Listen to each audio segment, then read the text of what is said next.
Hello dear student, हमने आपको relation and function part 2 में कुछ इसके एग्जाम्पल सोल्व कराए। इससे पहली वीडियो में हमने आपको रिलेशन के बारे में बताया था, रिलेशन के प्रकार बताए थे। आज हम रिलेशन एंड फंक्शन पार्ट 3 चलते हैं। इससे पहले ताकि आपको प्रतिदिन हमारी कंटिन्यू वीडियो मिलती रहे, आप इसका भरपूर लाभ उठा सकें, तो आप इस चैनल को सब्सक्राइब, बेल आइकन और लाइक कर दें। बच्चों, हमारा नेक्स्ट एग्जाम्पल है धन पूर्णांकों के समुच्चय n में कोई संबंध R n क्रॉस n पर इस प्रकार परिभाषित है कि AB relative CD implies A plus D बराबर B प्लस C, जहां AB और CD एलिमेंट हैं A n क्रॉस n के। तो बच्चों, n क्रॉस n में से AB और CD एलिमेंट हैं और एक ऑर्डर पेयर, एक क्रमित युग्म AB दूसरे क्रमित युग्म CD से तब रिलेटिव है, एक क्रमित युग्म दूसरे क्रमित युग्म से तब रिलेटिव है जब पहले क्रमित युग्म का पहला एलिमेंट और दूसरे क्रमित युग्म का दूसरा एलिमेंट का योग पहले क्रमित युग्म के दूसरे एलिमेंट और दूसरे क्रमित युग्म का पहले एलिमेंट के योग के बराबर हो। अर्थात दो क्रमित युग्म तब रिलेटिव हैं जब पहला प्लस चौथा बराबर हो दूसरा प्लस तीसरा एलिमेंट, तब ये आपस में रिलेटिव हैं। दो क्रमित युग्म तब रिलेटिव हैं। क्वेश्चन का अर्थ ये है, क्योंकि पहले हमारा मकसद है क्वेश्चन समझना, हमें सिद्ध करना है कि R तुल्यता संबंध है। मेन चीज हमारी चल रही है तुल्यता संबंध। तुल्यता संबंध, जब संबंध समतुल्य होता है, सममित होता है, संकर्मक होता है, तो वह संबंध तुल्यता संबंध कहलाता है। तो बच्चों, तुल्यता संबंध अगर हमें प्रूव करना है तो हमें समतुल्यता चेक करनी होगी, सममितता चेक करनी होगी, संकर्मकता चेक करनी होगी। अर्थात रिफ्लेक्सिव चेक करना होगा, सिमेट्रिक चेक करना होगा, ट्रांजिटिव चेक करना होगा। यदि ये तीनों होता है तो ये तुल्यता संबंध होगा। यदि इन तीनों में से एक कोई सा नहीं है या तीनों नहीं है तो ये तुल्यता संबंध नहीं होगा। तो इसलिए हम चेक करते हैं सबसे पहले समतुल्यता। समतुल्यता के लिए, क्योंकि हमें क्या दिया है, हमें दिया है कि AB रिलेटिव CD कब, जब A प्लस D बराबर B plus C, where AB और CD एलिमेंट है n क्रॉस n का। ये हमें दिया है। तो बच्चों, हमें प्रूव क्या करना है, हमें प्रूव करना है AB रिलेटिव AB। एक बात सुनो, AB रिलेटिव AB कब प्रूफ होगा? क्योंकि AB रिलेटिव CD कब था? जब पहला प्लस चौथा बराबर था दूसरा प्लस तीसरा। तो AB रिलेटिव AB कब होगा? जब पहला प्लस चौथा अर्थात A प्लस B बराबर होगा दूसरा प्लस तीसरा B प्लस A। यदि ये हो तो AB रिलेटिव AB प्रूफ होगा। जहां AB क्या है? नेचुरल नंबर, प्राकृतिक संख्या, क्योंकि संबंध किस में है? n क्रॉस n में। तो बच्चों, हम जानते हैं प्रत्येक प्राकृतिक संख्या योग के क्रम विनिमय नियम का पालन करती हैं।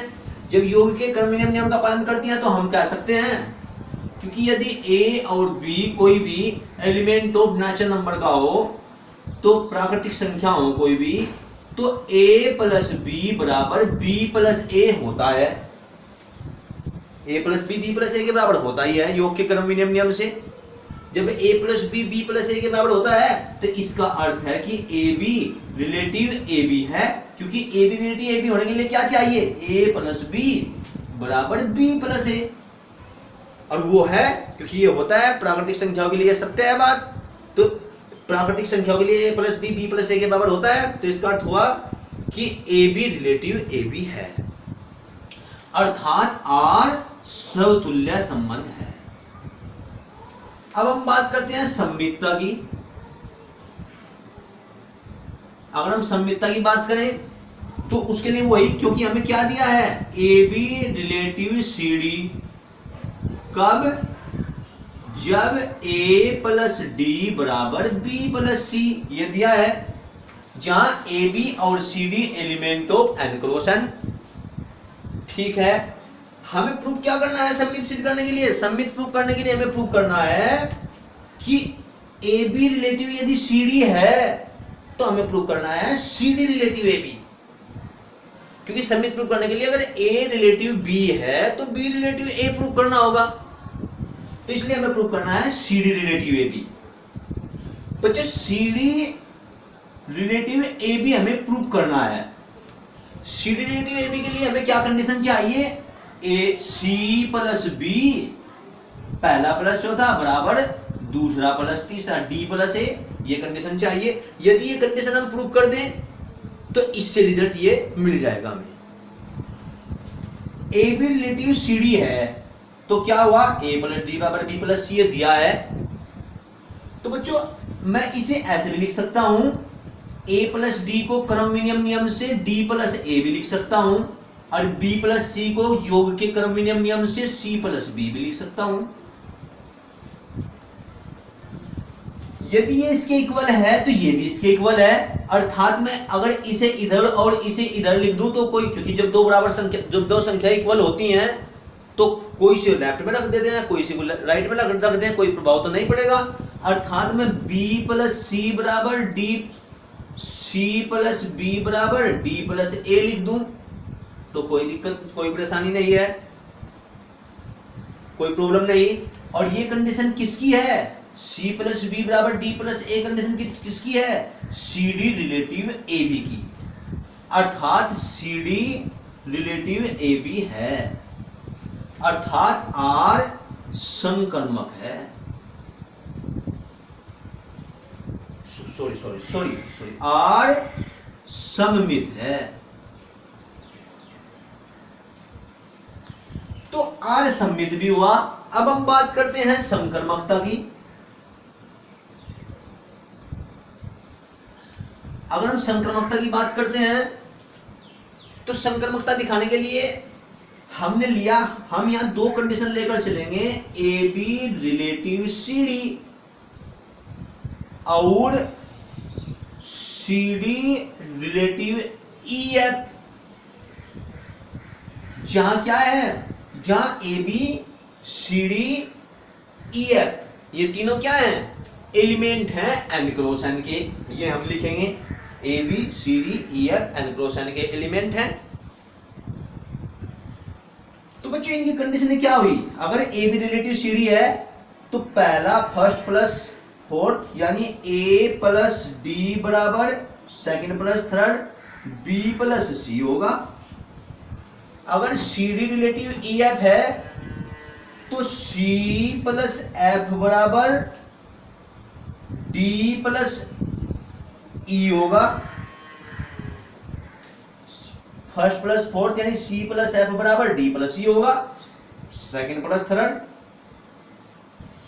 बच्चों में तुम्हें थोड़ा सा आपको क्लियर करने के लिए ये आवश्यक नहीं है कि मैं इसे यहां पर करूं, ये जो मैं आपको बता रहा हूं, लेकिन आपको क्लियर करने के लिए, आपको ये नहीं करना जो मैं आपको बता रहा हूं, लेकिन आपको क्लियर करने के लिए मैं आपको बताता हूं। A B relative C D relative E F हम लेकर चले, इनकी कंडीशन यही है। हमें प्रूफ क्या करना है, अगर हमें संक्रमक दिखाना है तो हमें क्या प्रूफ करना है, हमें प्रूफ करना है A B relative E F, अर्थात हमें A B relative E F proof करना है। बच्चों ए B relative E F proof करने के लिए हमें क्या चाहिए, फर्स्ट प्लस फोर्थ यानी ए प्लस एफ बराबर सेकंड प्लस थर्ड यानी बी प्लस ई, ये हमें चाहिए। तो यदि हम ये कंडीशन पैदा कर दें, प्रूफ कर दें, ये कंडीशन हम प्रूफ कर दें तो इससे हम ये लिख सकते हैं और आपका रिलेशन संक्रमक होगा। तो इसलिए ये कंडीशन कब, देखो ए प्लस एफ, ए के साथ हमें एफ लाना है प्लस में, जबकि हमारे पास दो कंडीशनें ये हैं। यदि हमें ए के साथ एफ प्लस में लाना है तो सीधी सी बात है, इन दोनों को ऐड करने पर, इन दोनों को जोड़ने पर ही संभव है ये, तो हमने इन दोनों को जोड़ दिया। दोनों कंडीशनों को जोड़ने पर ये बना a plus D plus B plus C बराबर C plus F plus D plus E. तो जो आपका डी डी कैंसल, बी आपका सी सी कैंसल, तो बचा a प्लस बी, आपका d से b कैंसल और c से c cancel, a plus D C plus F, a plus D plus C plus a plus D plus C plus F बराबर, ये एक मिस्टेक होगा, a plus D plus C plus F, यानी ये plus ये बराबर b plus D plus C plus E, यानी ये प्लस ये बराबर ये प्लस ये। आपका सी सी कैंसल, आपका डी डी कैंसल, तो क्या बचा a प्लस एफ बचा इधर, और इधर b प्लस ई बचा।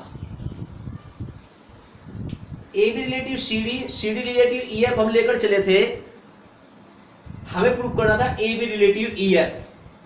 A B relative E F prove करने के लिए हमें क्या चाहिए था, a प्लस एफ बराबर B plus E, A plus F बराबर बी प्लस ई। जबकि हम क्या प्राप्त कर चुके, a प्लस एफ बराबर बी प्लस ई, वही चीज हम प्राप्त कर चुके। अर्थात यानी जब हम ये प्राप्त कर चुके तो हम कह सकते हैं ए बी रिलेटिव ई एफ, क्योंकि ये ए बी रिलेटिव ई एफ होने की कंडीशन है। यदि a प्लस एफ बराबर बी प्लस ए है तो ए बी रिलेटिव ई एफ होगा, क्योंकि इस, अब देखो बच्चों, तो r क्या हुआ, अतः r संकर्मक है। जब r समतुल्य हुआ, r सम्मित हुआ, r संकर्मक हुआ, अतः r तुल्यता संबंध है।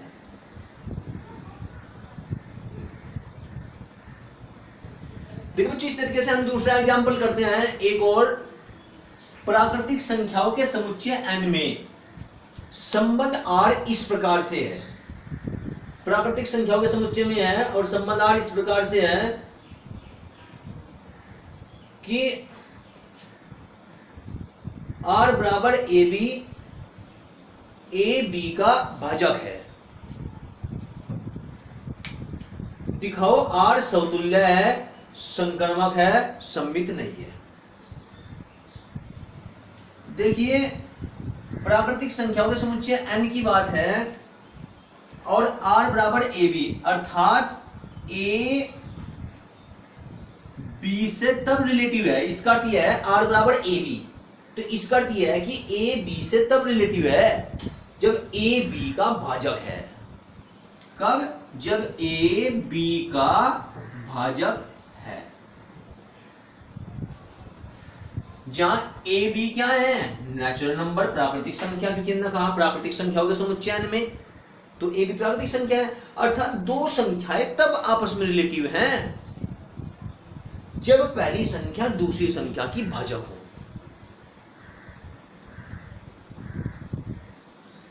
तो बच्चों, भाजक यानी पहली संख्या दूसरी संख्या की भाजक हो, तब वो रिलेटिव है। तो यदि हम देखिए, यदि हम बात करें, क्योंकि प्रत्येक प्राकृतिक संख्या सोम की भाजक होती है, क्योंकि प्रत्येक प्राकृतिक संख्या सोम को काटती है। अर्थात क्योंकि हम जानते हैं ये बात कि ए का भाजक होता है, अर्थात प्रत्येक प्राकृतिक संख्या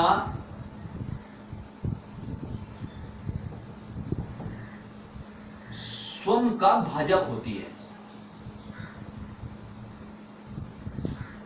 क्योंकि प्रत्येक प्राकृतिक संख्या स्वयं को काटती है।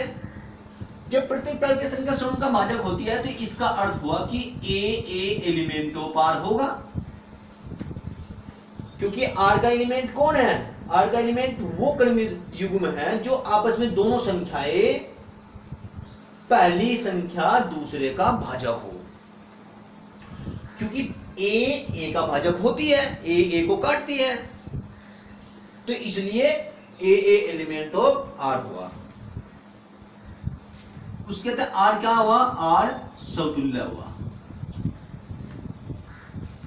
उसके बाद हम सममितता की बात करें, क्योंकि हमें चेक करना है समतुल्य है संक्रमक है, तो इसलिए हम संक्रमकता की बात करें। ये तो आपकी समतुल्यता थी। संक्रमकता की बात करें, संक्रमकता के लिए हम लेकर चलेंगे, मान लिया ए बी और सी तीन कोई प्राकृतिक संख्या है। यदि तीन कोई प्राकृतिक संख्या है, हमने लिखा ए रिलेटिव बी और बी रिलेटिव सी। संक्रमकता के लिए हमें A relative B, B relative C तो लेकर चलना पड़ेगा। यदि ए रिलेटिव बी है तो इसका अर्थ क्या हुआ, ए बी का भाजक है। यदि बी रिलेटिव सी है तो इसका अर्थ क्या हुआ, बी सी से कब रिलेटिव होगा, जब बी सी का भाजक हो। बी सी का भाजक है।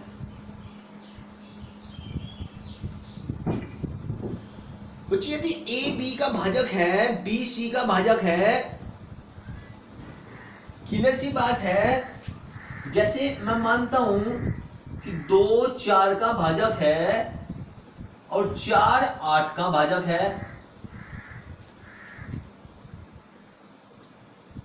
तो यदि 2 4 का भाजक है और 4 8 का भाजक है, तो 2 8 का भी तो भाजक होगा, 2 8 का भी भाजक होगा। अर्थात अगर ए बी का भाजक है, बी सी का भाजक है, तो इससे हम निष्कर्ष निकाल सकते हैं कि ए सी का भाजक भी होगा।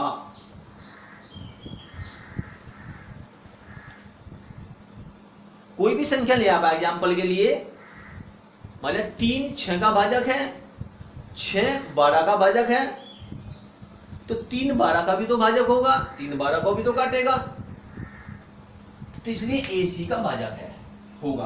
अतः क्या हुआ, अतः ए रिलेटिव टू सी, अर्थात आर संक्रमक है। अब हमें सिद्ध करना है सम्मित नहीं है। अब हम चेक करेंगे सम्मित है या नहीं है, यानी असम्मितता, असम्मितता, क्योंकि सम्मित नहीं है, प्रूफ करना है। बच्चों ए रिलेटिव बी कह ले, ए रिलेटिव बी कहना या A B element of R कहना एक ही बात है। A B element of R कब है, जब ए बी का भाजक हो।